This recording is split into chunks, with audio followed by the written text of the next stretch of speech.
Hello everyone, कैसे हैं आप सब लोग। अरेबियन सी के अंदर जो बहुत ही रेयरली जहाँ पे साइक्लोन्स डेवलप होते हैं वहाँ पे एक साइक्लोन डेवलप हुआ है और ये अभी काफ़ी इंटेंसिफाई होने वाला है।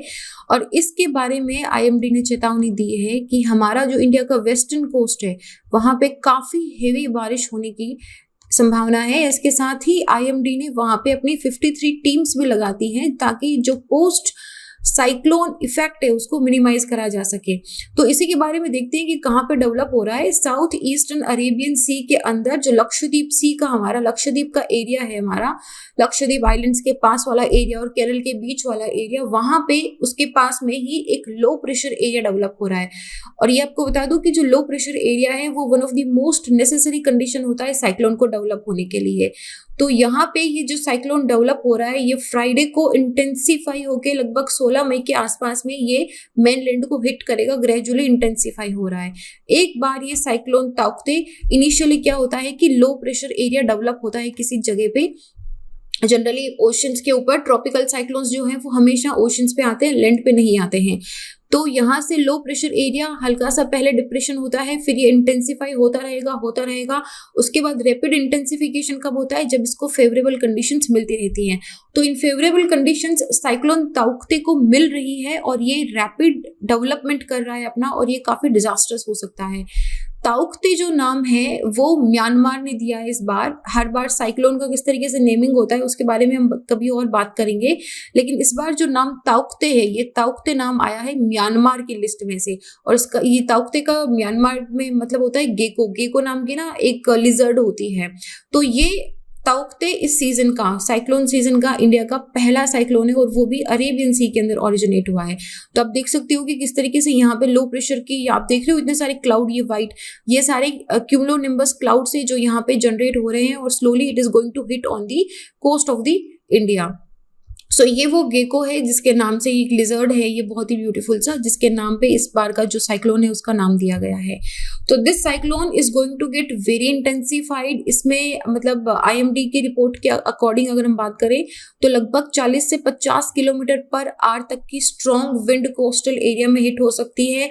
विंड की स्पीड इंक्रीज होकर लगभग 70 और 80 किलोमीटर पर आवर के हिसाब से भी विंड की स्पीड इंटेंसिफाई हो सकती है। तो ये अभी तो ये केरल और महाराष्ट्र के आसपास थ्रेट हो रहा है, उसके बाद में ये north and north west direction के अंदर टर्न हो जाएगा। अभी ये ईस्ट सेंट्रल के अंदर है, उसके बाद में ये टर्न होके south north and north westward, जहाँ पे हमारा गुजरात एंड पाकिस्तान वाला एरिया है, यहाँ पे देखिए, यहाँ पे टर्न हो गए, यहाँ पे हिट करने का इसका अच्छा खासा चांसेस बताया जा रहा है आईएमडी के अकॉर्डिंगली। तो यहाँ पे कंडीशंस कैसे, मैंने आपको बताया था कि काफी मतलब फेवरेबल कंडीशंस यहाँ पे बनी है। तो क्या फेवरेबल कंडीशंस हैं साइक्लोन को डेवलप होने के लिए? एक मोस्ट इंपॉर्टेंट फेवरेबल कंडीशन होती है कि सी टेम्परेचर हाई होना चाहिए और लो प्रेशर एरिया जनरेट होना चाहिए।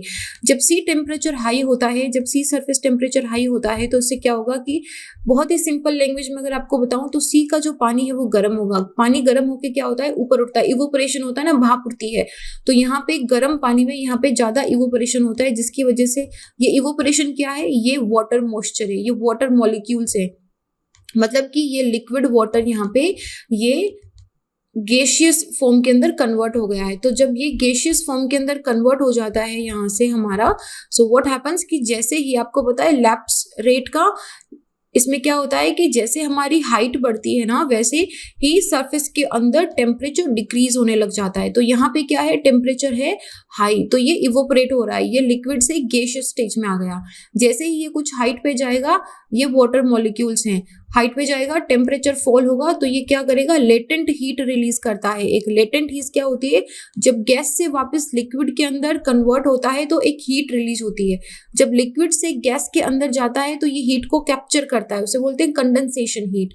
जब गैस से वापस लिक्विड में यहाँ पे वाटर वेपर में कन्वर्ट होके जब ये क्लाउड्स फॉर्म करेगा तो एक हीट रिलीज होती है, लेटेंट हीट। ये लेटेंट हीट जो है इस साइक्लोन को और भी ज्यादा इंटेंसिफाई करती है। और दूसरा यहाँ पे क्या है कि लो प्रेशर एरिया डेवलप होता रहता है और ये बहुत इंटेंसिफाई होता है, मतलब कि और भी ज्यादा गर्म हो रहा है और ज्यादा इवोपरेशन हो रहा है। तो ये साइक्लोन क्या है, स्ट्रेंथ मतलब स्ट्रॉन्ग होता रहता है। और साइक्लोन का स्ट्रॉन्ग हम कैसे मानते हैं, उसकी विंड स्पीड और उसका कि कितने उसमें बादल हैं, कितना तेजी से वो हिट करेगा। तो विंड स्पीड कैसे हुई, विंड क्या होती है, हाई प्रेशर से लो प्रेशर की तरफ मूव करती है। तो यहाँ पे क्या है, बहुत ज्यादा लो प्रेशर एरिया हो गया है। ये बहुत ज्यादा लो प्रेशर एरिया क्या करेगा, आसपास में कहीं पे भी हाई प्रेशर होगा ना तो वो यहाँ पे घूम के इस लो प्रेशर के पास आने की कोशिश करेगा। तो ऐसे में हवाएं बहुत तेजी से चलती है, सुपर स्पीड विंड चलती है यहाँ पे। तो ये इस तरीके से साइक्लोन इंटेंसिफाई होता है। और यहाँ पे एक मेडन जूलियन ऑस्किलेशन जो है, इसने भी इंटेंसिफिकेशन कर दी, इसने भी और भी ज्यादा इंटेंसिफाई कर दिया रैपिड को। एमजेओ मेडन जूलियन ऑस्किलेशन क्या है अभी देखेंगे, पहले एक बार साइक्लोन के बारे में देख लो। आईएमडी ने इसको रेड अलर्ट, केरला में आज और कल कर्नाटका तमिलनाडु के कोस्ट पे आईएमडी ने पूरा रेड अलर्ट डाल दिया है कि काफी हेवी रेन हो सकती है। महाराष्ट्र गुजरात में भी जब ये एक बार टर्न लेके नॉर्थ वेस्टवर्ड में चला जाएगा साइक्लोन तौकते से। National disaster response force NDRF ने एसडीआरएफ के साथ मिलके 53 टीम्स जो है अपनी, वो केरल, कर्नाटका, तमिलनाडु, गुजरात, महाराष्ट्र, हमारा वेस्टर्न कोस्ट ऑफ इंडिया पे अपनी जो पूरी टीम है उसको लगा दी है, ताकि जो साइक्लोन के आफ्टर इफेक्ट है ताउक्ते के बाद उसको टैकल करा जा सके। तो मेडन जूलियन ऑक्सीलेशन क्या होता है, देखो दो बहुत इंपॉर्टेंट टर्म्स होते हैं, El Nino and Madden Julian oscillation. El Nino क्या होता है, जब हमारा अनयूजुअल वार्मिंग होता है हमारा साउथ अमेरिका के पास में, जहाँ पे पेरुवियन करंट है जो जनरली कोल्ड करंट होती है, लेकिन अगर वो वार्म करंट में डेवलप हो जाती है तो अल नीनो आता है। और अल नीनो से हमारी जो है वो बारिश नहीं होती है। सिंपल अभी इतना ही समझो, बाद में कभी डिटेल में एक्सप्लेन करेंगे। अभी एमजेओ को समझो। तो एमजेओ और अल नीनो जो दोनों है ना, ओशन एटमॉस्फेरिक इंटरैक्शन है। ओशन एटमॉस्फेरिक क्या होता है, ओशन मतलब ओशन का पानी, एटमॉस्फेयर मतलब हवा। ओशन के टेम्परेचर में कम या ज्यादा होने से हवा का बहाव इधर से होगा या उधर से होगा, कितनी तेजी से होगा, डायरेक्शन चेंज हो जाती है। तो इसलिए ओशन एटमॉस्फेरिक इंटरैक्शन के दोनों इवेंट्स हैं ये, और ये जनरली इक्वेटोरियल एरिया पे इन्फ्लुएंस करते हैं। और इनका जो इंडियन मॉनसून है उस पर बहुत अच्छा इम्पैक्ट देखने को मिलता है, कभी कभी बहुत बुरा इम्पैक्ट भी देखने को मिलता है। एंड बाई अच्छा एंड बुरा की लाइक ये दोनों हमारे इंडियन मॉनसून को इम्पैक्ट करते हैं। अल नीनो जो है ना, ये जनरली जो पैसिफिक वाटर का सी सरफेस है वो अनयूजुअली वार्म हो जाता है। लेकिन पॉइंट ध्यान रखने का ये है कि अल नीनो एक स्टेशनरी सिस्टम है, मतलब ये हमको पता है कि इसी एक पर्टिकुलर एरिया के अंदर ये ऑक्सीलेट करता रहेगा। लेकिन एमजेओ जो है ना, ये मूविंग है, ये मतलब पूरे हमारे अर्थ में यहाँ पे इस तरीके से ये मूव करता है ये। तो ये एक सिस्टम है विंड, क्लाउड एंड प्रेशर का। जहाँ पे कम प्रेशर होगा, लो प्रेशर होगा, वहां पे हाई विंड और क्लाउड होगा। जहाँ पे लो प्रेशर एरिया लेके आएगा वहां पे ना क्लाउड होगा और विंड कम होगा। तो ये इस तरीके से विंड, क्लाउड और प्रेशर का एक इस तरीके से सर्कल बना के, अगर मैं आपको सिंपल भाषा में बताऊं तो ये इक्वेटर के पास में यहाँ पे इस तरीके से ऑक्सीलेट होता रहता है, इसलिए इसे बोलते हैं ऑक्सीलेशन, मेडन जूलियन ऑक्सीलेशन। ये जिन्होंने इसको डिस्कवर करा था उनके नाम पे रखा गया है। तो इस तरीके से आप देख सकते हो ये दो एरियाज जो है वो जनरेट करता है। ये ओशन एटमॉस्फेरिक फिनोमेना ये दो पल्सेस बनाता है, ये पल्सेस ऑफ क्लाउड होता है। एक जगह पे अच्छी बारिश होगी, दूसरी जगह पे बारिश नहीं होगी। तो ये पूरी अर्थ को लगभग 30 से 60 दिनों में, कभी कभी 90 डेज भी लग जाते हैं इसको। तो ये एक ट्रांसवर्सिंग फिनोमिना है जो इंडियन और पैसिफिक ओशन में काफी प्रोमिनेंटली हमको दिखाई देता है। इसमें डिस्टर्बेंसेस ऑफ क्लाउड है जो मेडन जूलियन ऑक्सीलेशन के अंदर, वो पूरे ग्लोब को ईस्टवर्ड डायरेक्शन के अंदर, इस डायरेक्शन के अंदर मूव करता है। और इसमें विंड स्पीड जो है वो ज्यादा नहीं रहती, 4 से 8 मीटर पर सेकंड की रहती है, विच इज नॉट हाई। लेकिन ये अल नीनो को सबसाइड भी कर सकता है, अल नीनो के साथ इंटेंसिफाई भी कर सकता है। सिमिलरली मेडन जूलियन ऑक्सीलेशन का हमारा अरेबियन ओशन के अंदर जो साइक्लोन आया है उसमें भी काफी बड़ा रोल है ये, क्योंकि यहाँ पे अभी जो मेडन जूलियन का पल्स चल रहा है वो लो प्रेशर का पल्स है। इस लो प्रेशर के पल्स की वजह से ये और भी ज्यादा इंटेंसिफाई हो रहा है। तो मेडन जूलियन ऑक्सीलेशन दो अर्थ को, प्लेनेट को दो पार्ट में, दो में डिवाइड कर देता है। एक एक्टिव फेज होता है जो रेनफॉल लेके आता है, दूसरा सप्रेसिव होता है जो रेनफॉल नहीं लेके आता है।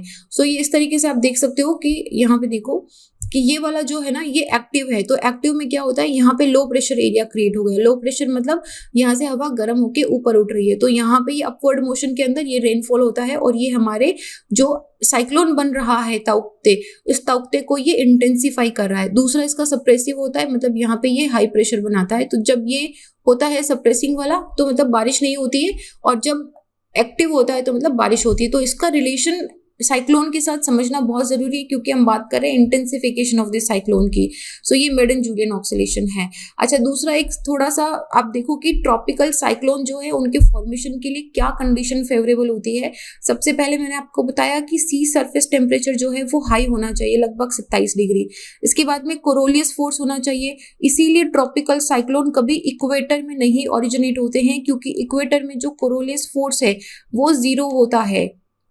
आप में से कोई मुझे बता सकता है कि कोरोलियस फोर्स इक्वेटर में 0 क्यों होता है? कमेंट सेक्शन में लिख के बताओ कि why Coriolis force is 0 in equator. उसके बाद में वर्टिकल विंड सिस्टम में, बहुत वर्टिकल मतलब ये जो ऊपर कन्वेक्शन चलता है ना, वर्टिकल विंड सिस्टम ऊपर उठ रही है, वो ज़्यादा वेरिएशन नहीं होना चाहिए।